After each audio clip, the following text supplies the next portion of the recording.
Hola, mucho gusto. Estamos nuevamente en un podcast de Neuroclinic. Así que, doctor Juan Carlos, bienvenido. ¿Verdad? Gracias. Gracias por su tiempo. Quiero comentarles que el doctor Juan Carlos, él es neurólogo de adultos y él atiende en la clínica de Neuroclinic. Así que hoy vamos a hablar un tema que es bastante interesante. Lo platicábamos detrás de cámaras, ¿verdad? Es un tema que creo que podemos decir que mucha población ya adulta, ¿verdad? O mayor, pues puede llegar a sufrir, ¿verdad? Yo sé que ustedes en casa, cuando hablemos de ese tema, puede venir y decir, sí, yo conozco a mi papá o a algún familiar o algún amigo que puede estar sufriendo de esto. Y hoy vamos a hablar sobre lo que es la demencia. Entonces, para iniciar, me gustaría, doctor, que nos comentara qué es la demencia. La demencia es una enfermedad neurodegenerativa. Con esto estoy diciendo que es una enfermedad que va a progresar. En este caso, la progresión de la enfermedad va a provocar que el paciente vaya perdiendo funciones cognitivas. Entre esas podemos decir que el paciente va a ir perdiendo la memoria, que es lo más frecuente en algunas demencias.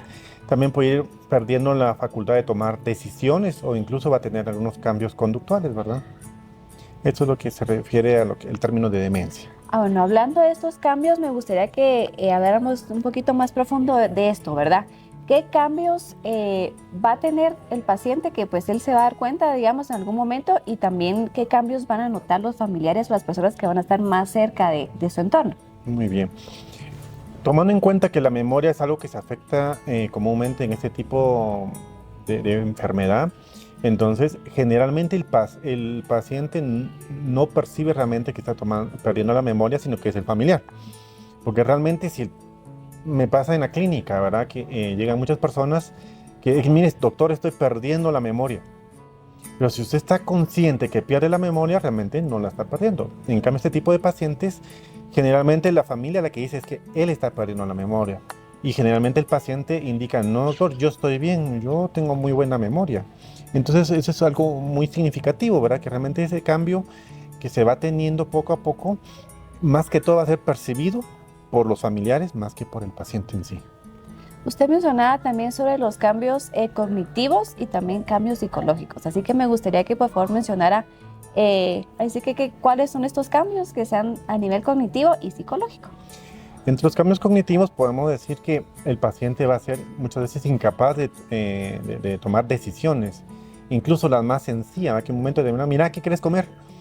Se va a poner nervioso, va a poder evitar, o sea, no va a poder tomar ni una decisión en un momento determinado, y va a ir perdiendo también en ocasiones capacidades de recordar nombres o incluso recordar caras, ¿verdad? En un momento determinado el paciente viene y no puede en un momento determinado mencionar el nombre ni siquiera de sus propios hijos, ¿verdad? O familiares más cercanos.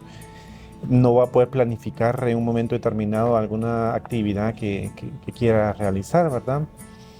Va a tener algunos cambios psicológicos también porque este tipo de paciente puede presentar síntomas de depresión, también puede presentar síntomas de ansiedad en un momento determinado, ¿verdad?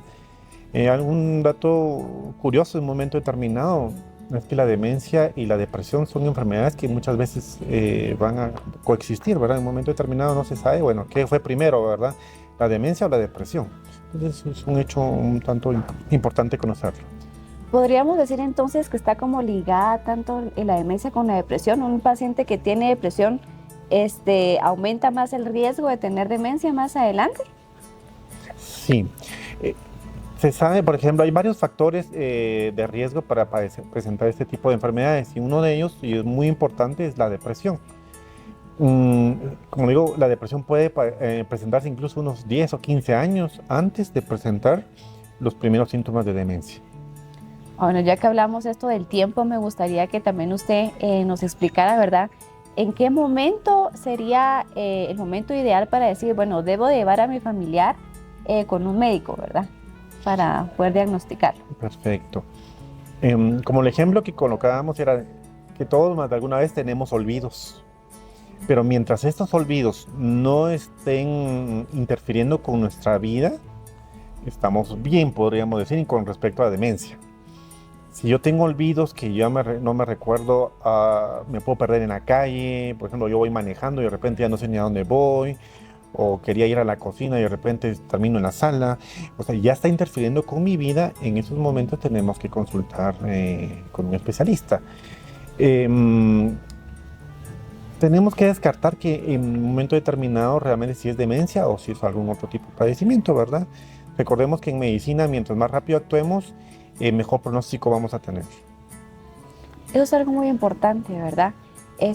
También me gustaría que pudiéramos platicar un poquito sobre las causas. Hay causas específicas que pues al final van a provocar, ¿verdad?, que un paciente pueda tener demencia. Sí, generalmente tienen un componente genético, ¿de acuerdo? ¿Qué significa esto? Que algún gen, en nuestro cuerpo algunos genes están defectuosos y estos cuando llegan a cierta edad pues son activados en el paciente y van a provocar ese tipo de enfermedades. También en un momento determinado otros factores de riesgo pueden ser el sedentarismo, ¿verdad? El estar fumando, no hacer ejercicio en un momento determinado, también en un momento determinado lo que es el alcoholismo, ¿de acuerdo? Son factores que todos se van sumando para desencadenar ese tipo de enfermedades. Usted mencionó ahorita, me llama mucho la atención sobre la genética. Por ejemplo, si yo tengo un familiar, ¿verdad? De primera línea, se puede decir que ella tiene demencia. Mi probabilidad de yo tener demencia es más alta, digamos. Sí, tiene cierto riesgo. Hablemos de riesgo. No significa que, por ejemplo, si su mamá, su papá tiene en un momento determinado demencia, yo también voy a tener en un momento determinado. Pero sí le confiere un riesgo, ¿verdad? Entonces, si yo ya tengo un riesgo, pues debo disminuir el resto de factores de riesgo, ¿verdad? Exacto, muchas gracias. Ahora, ¿hay diferentes tipos de demencias o solamente una o cuáles serían estas? Sí, tenemos diferentes tipos de demencias. Entre estos, la más famosa y conocida es el tipo Alzheimer, ¿verdad? Que incluso viene a ser entre un 70% de todas las demencias. Pero también podemos tener lo que son las demencias por cuerpo de Lewy, la demencia frontotemporal, también tenemos lo que es la demencia parkinsoniana y la demencia vascular. Muy bien, aprovechando, los queremos invitar, ¿verdad? En el siguiente podcast vamos a hablar un poquito más profundo sobre cuáles son estas, ¿verdad? Y sus síntomas, entonces para que estén atentos a la siguiente parte de este podcast. Y continuando, doctor, me gustaría decirme si hay algunas causas, digamos, que podemos evitar o podemos disminuir con medicamentos para que se puedan producir estos síntomas de demencia. Sí, bueno, tenemos factores de riesgo, que algunos son modificables y otros no son modificables, ¿verdad? En un momento determinado, por ejemplo, tenemos que, si yo soy hipertenso, si yo soy diabético, tenemos que tener controlado este tipo de enfermedades. En un momento determinado, tenemos que tener una vida más activa. Estudios recientes indican, por ejemplo, si yo tengo una buena condición física, hago ejercicio, puedo retrasar hasta 10 años el aparecimiento de los síntomas de demencia, ¿verdad? Quizá no voy a quitarme al 100% el hecho de tener demencia, pero puedo retrasar 10 años los síntomas, ¿verdad? O sea que eso ya, para un paciente con demencia ya es mucho, ¿verdad? También tenemos que tener en un momento determinado, leer, por ejemplo, podemos hacer ejercicios cognitivos, ¿verdad? ¿Qué significa ejercicios cognitivos? Son las actividades que nos permiten que nosotros nos esforcemos, que estemos pensando, que estemos activos, ¿verdad? Eso nos va a ir ayudando. Bueno, hablábamos también sobre la depresión y ahora me surge una duda. ¿Hay medicamentos que en un momento pueden llegar a ser factores para poder producir la demencia? Lo que tenemos son algunos fármacos pueden provocar, no la demencia como tal, pero sí síntomas parecidos a la demencia, ¿verdad? Este tipo de fármacos, al momento de suspenderlos, el paciente pues va a recuperar nuevamente su estado cognitivo normal. Hay que tener mucho ojo con eso, ¿verdad? Así es. Creo que lo ideal también es siempre estar visitando a un médico, ¿verdad? Para poder saber si realmente es una demencia o puede ser por fármacos, que es lo que estamos platicando ahorita, ¿verdad, doctor? Así es, en nuestro medio es muy común la automedicación, ¿verdad? Uh-huh. O es muy común, a mí me ha tocado a veces estoy en una farmacia comprando medicamentos, ¿verdad? Y nunca falta el paciente que llega y mire, fíjese que tengo tal cosa, ¿qué me recomienda? Y el farmacéutico pues le va a vender lo que él cree que le va a hacer bien al paciente, ¿verdad? Y algunos fármacos de problemas que Se venden, aquí, bueno, aquí en Guatemala tenemos el problema de que se venden sin receta de momento determinado. Con que lo llegue a pedir el paciente, el farmacéutico lo vende.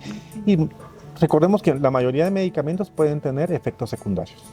Exacto, así que lo ideal es siempre ser guiado por un médico y también leer, ¿verdad? Porque a veces estamos consumiendo un medicamento y no leemos el instructivo, no leemos las secuelas que puede traer ese, entonces es siempre estar informado.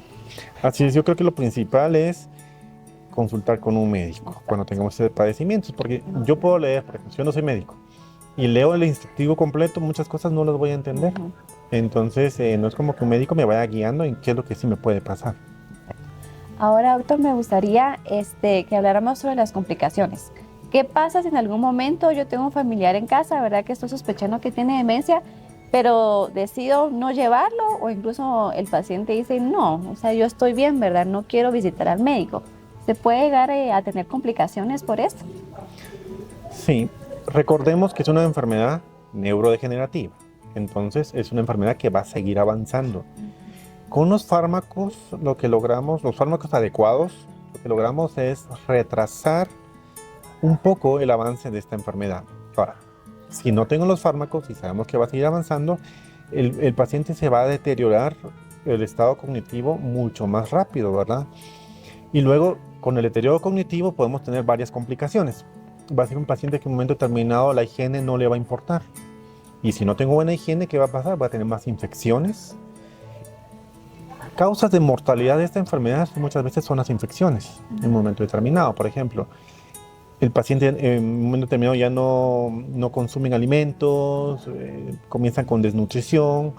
Los accidentes en un momento determinado también pueden ocurrir, ¿verdad? Como ya no está comiendo, se siente más débil o a veces puede tener inestabilidad al caminar.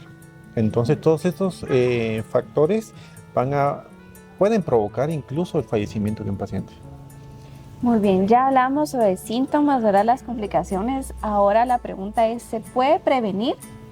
¿O qué factores se pueden modificar, digamos, o qué actividades puede realizar el paciente para poder prevenir, como dice usted en un momento, ampliar el lapso de tiempo para que los síntomas puedan presentarse? Muy bien, tenemos factores, como toda enfermedad, siempre tenemos factores protectores también, no solo factores de mal pronóstico. Los factores protectores en este caso lo que nos van a ayudar es muchas veces a ir retrasando el aparecimiento de los síntomas. De lo principal que tenemos ahorita es una buena alimentación. Tenemos también el ejercicio, como lo había indicado, ¿verdad? Estudios recientes indican que podemos retrasar hasta 10 años con el ejercicio. ¿Ah? ¿Qué significa? Que en un momento determinado, si a mí me da demencia, si tengo buena condición física, puedo retrasar 10 años tener esa enfermedad. Pues, de todos modos la voy a tener, pero voy a retrasar 10 años. También es importante el sueño. Recordemos que el sueño es muy importante, ya que es donde el cuerpo se repara en un momento determinado. Entonces tenemos que tener un adecuado sueño. También tenemos que dejar hábitos nocivos como el tabaquismo, dejar el alcoholismo en un momento determinado, ¿verdad? Yo sé que en estos momentos muchos podrán estar pensando en algún familiar, ¿verdad? Algún conocido. Y creo que lo ideal es siempre saber instruir al familiar, ¿verdad? Para decir, mira, vamos a la clínica, van a hacer esto, o dar una guía de tratamiento, ¿verdad? Para que vean con más confianza. Así que quiero aprovechar el tiempo para que usted nos pueda explicar qué pruebas son las que realizan en Neuroclínica. Muy bien.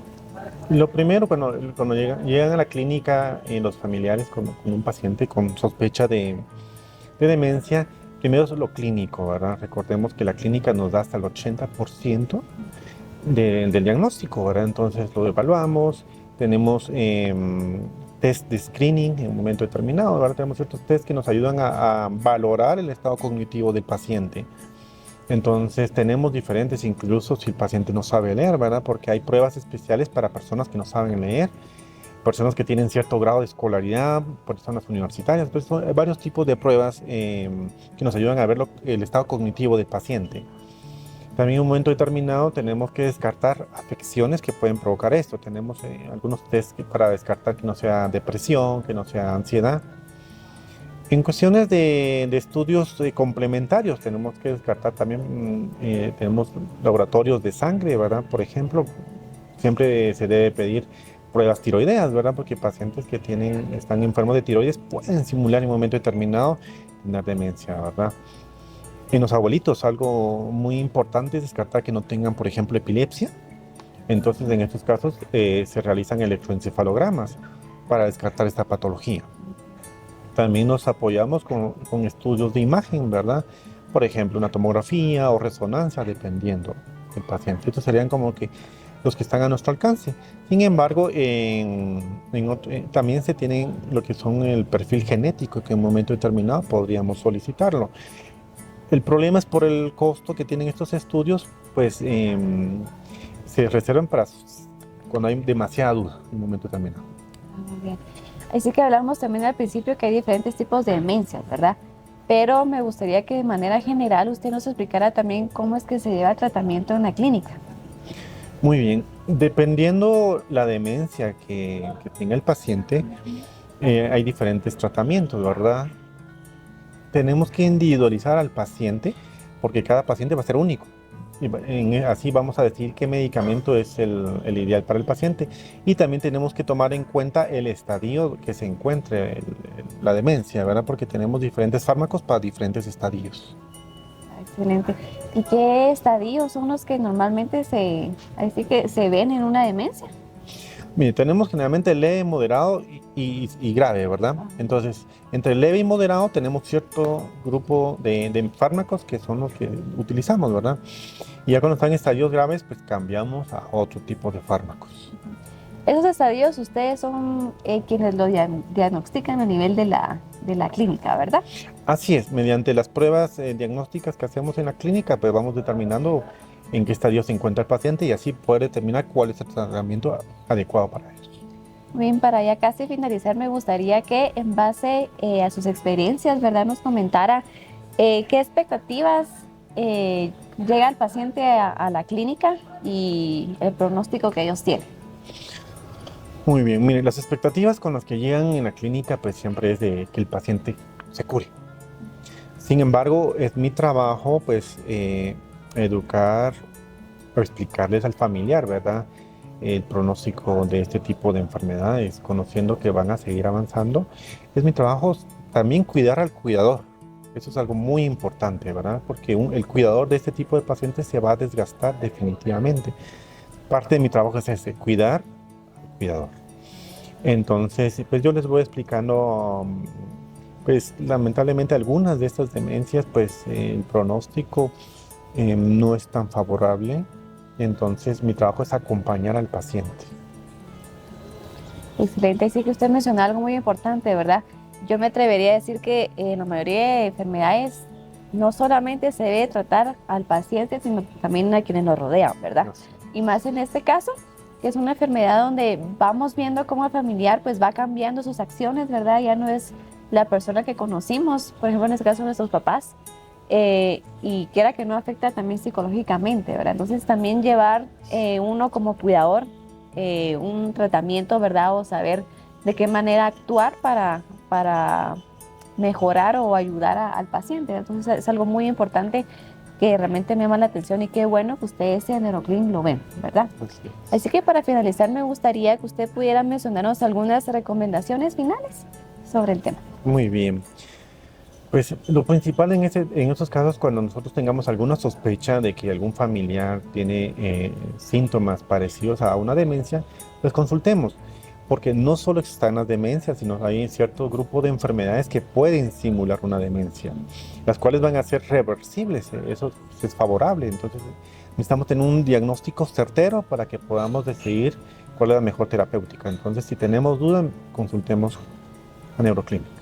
Ok, muchas gracias, doctor, por este tema tan interesante. Ustedes también por escucharnos y vernos y nos vemos en la siguiente.